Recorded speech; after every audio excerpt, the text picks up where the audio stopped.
Colonel Massengill led Virginia's law enforcement response to the September 11 attack on the Pentagon and the 2002 sniper attacks. After he retired, Governor Kane called him back. This is after 37 years with the Virginia State Police. Governor Kane called him back to chair the Virginia Tech Review Panel. And what the colonel helped make sure was in the report were recommendations urging the Commonwealth of Virginia to require Brady background checks on all gun sales, including those at gun shows, and that all states should report information in the Brady background check system. And that was an important thing, and for that we want to recognize Colonel Massengill. Come on up here.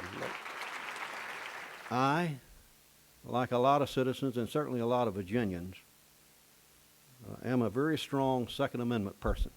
But ladies and gentlemen, like a lot of people and like a lot of Virginians, I'm very passionate about public safety also.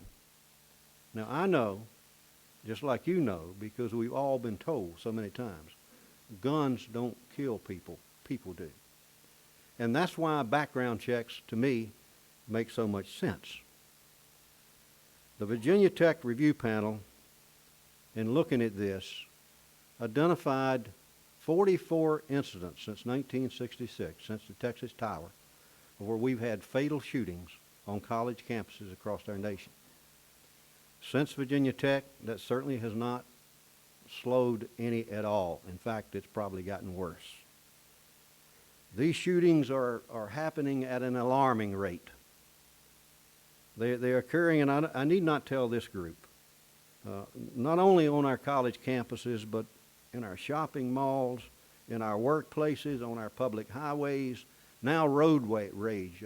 It's not unusual that it results in people getting out and shooting at one another, in our homes, and on and on and on.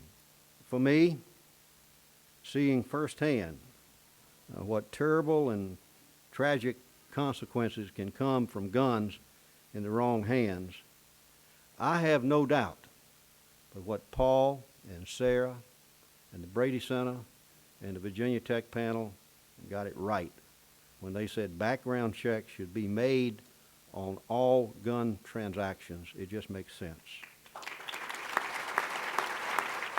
We've got a legislature in Virginia, a General Assembly, of which I'm quite proud. It was one of the first in the country. It moved slow. It took our legislature probably about 10 years to tell people you got to buckle your seatbelt. So it's going to take a while, but we're going to get there. I've said to the legislature, and will continue to say it, surely, you want to keep guns out of the hands of felons and the mentally ill. Fighting crime, ladies and gentlemen, in a free society is all about lowering vulnerabilities. You'll never do away with it, but through reasonable measures that do not trample on our freedoms, it's done every day. We see it every day. We see it on our highways with speed limits and buckling that seatbelt. That's required of us. There are no panaceas. There are no cure-alls. There's not one thing that we can do. There's not a single or a sole effort or strategy that we can put out there that will address this problem. It's too big, and it's too entrenched in our country. But I will say to you that common sense people, and I come from a part of Virginia, it's country, and most of the vehicles have gun racks hanging in the back window. But since I've stepped up and started talking about this, I've had a number of those people come to me and say, Colonel, I don't care if you check my background. It makes sense. I think until we get the word out to the everyday people and our legislators hear from our everyday people, this is going to be a tough sell. But we can do that, and we're beginning to do it in Virginia. And Paul has said it so well. If we can just get this Second Amendment issue off the table so they'll know we're not going to take up their guns or whatever they're afraid of, and bring some equilibrium to this violence that's occurring out there today, I think that time has come. I am, probably like many of you people, what my experiences have made me. The many things that I've seen over those 37 years have made me value human life a little more than I did when I put on the badge. All the natural disasters, 9/11 in the Pentagon, the sniper situation, Tom Manger and I was talking about that tonight, the anxiety that it brought, all of that made me what I am today. And then came Virginia Tech.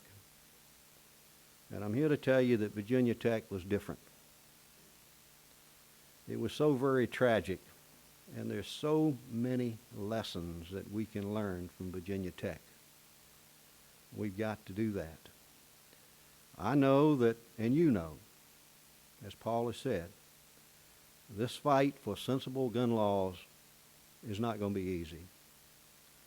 But I know it's winnable. Maybe we can, next time, prevent one of these tragedies. Again, I want to thank you most sincerely for this award. I'm truly honored. God bless you, and God bless your work. Thank you.